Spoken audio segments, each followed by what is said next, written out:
what people will limp in with, what people will raise with. Just try and watch these sort of things. Obviously we didn't get to see Big Brain's cards there, but really the way he played the hand um, tells us something, I think. At least gives us an indication of what he had.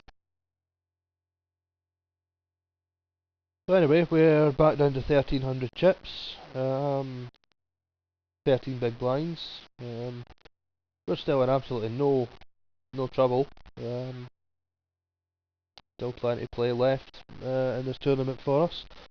We're not going to get excited and sort of throw them in with any old thing, hopefully. I say this was a while ago and I can't really remember exactly what happens. I just hope I don't do anything too silly and embarrass myself. We'll probably steal a few pots. We'll maybe stay out of it. I don't know. Something just depends how I feel on the day.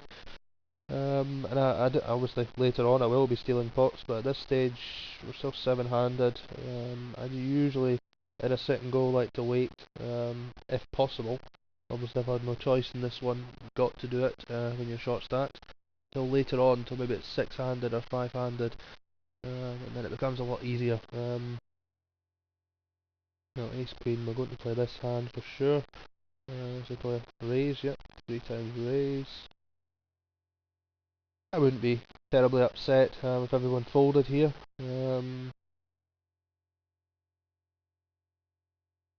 Yeah, that'll do me.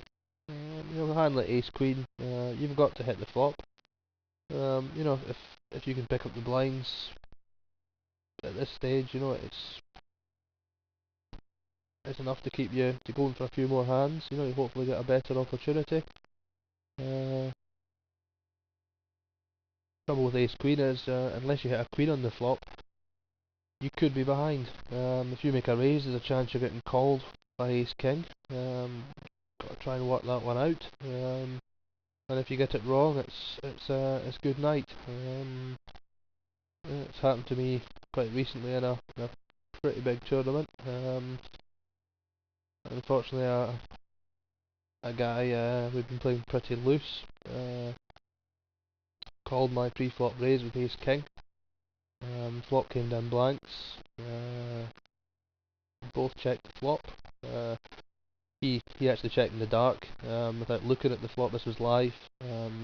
He checked in the dark without looking at the flop. I didn't look at the flop either. I was watching him, but he was watching me to see my reaction when I looked at the flop. So I took the chance of not looking at the flop and just checked while I was still looking at him.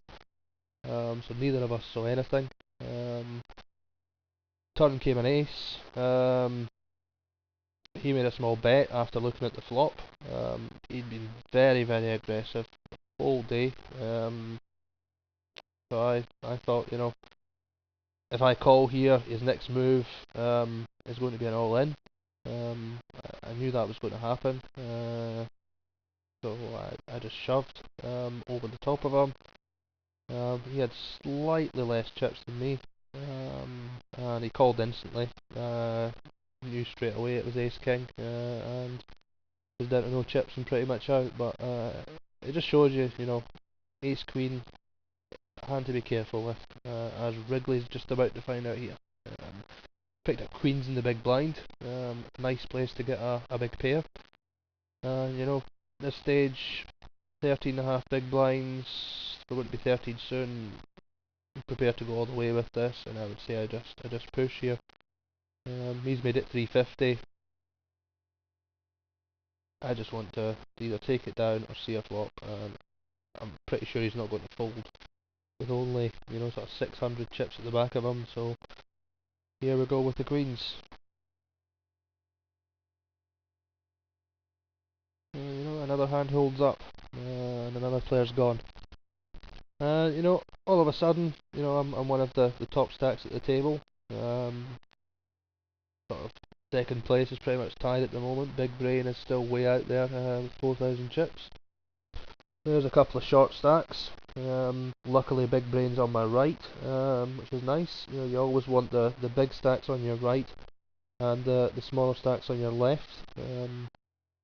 That way you can see what the bigger stacks do before you have to act. So you don't have to get involved in the pot with them, unless you choose to. Obviously, you'd much rather get involved with it in a pot with smaller stacks on your marginal hands, maybe ace king, ace queen, hands like that. If you've got maybe a small pocket pair or any pocket pair, or a hand that you think can potentially bust someone quite easily. They've limped in, you limp behind them. Say you've got sixes and you hit a six on the flop, set of sixes. He's always going to be acting before you. You get to see what he's doing, and hopefully he bets into you. You can call. Basically, just let him bet off all these chips. It's quite a nice spot to be in.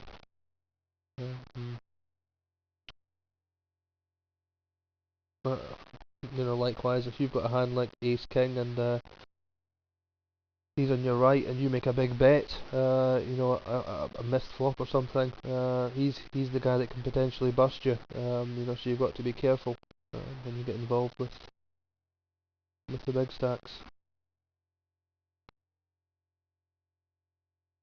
Here Alan has reaching that point, yeah, where he's going to have to push. Yeah. I would have, if I was Sugar J there, I would have expected to be calling off the rest of my chips, or the rest of Alan Haas chips there. A lot of people don't think about the state of mind of the other player and the position they're in. And in sit and goes, that really has to be thought about a lot, or at any sort of final table situation as well. You've got to think: is that player going to fold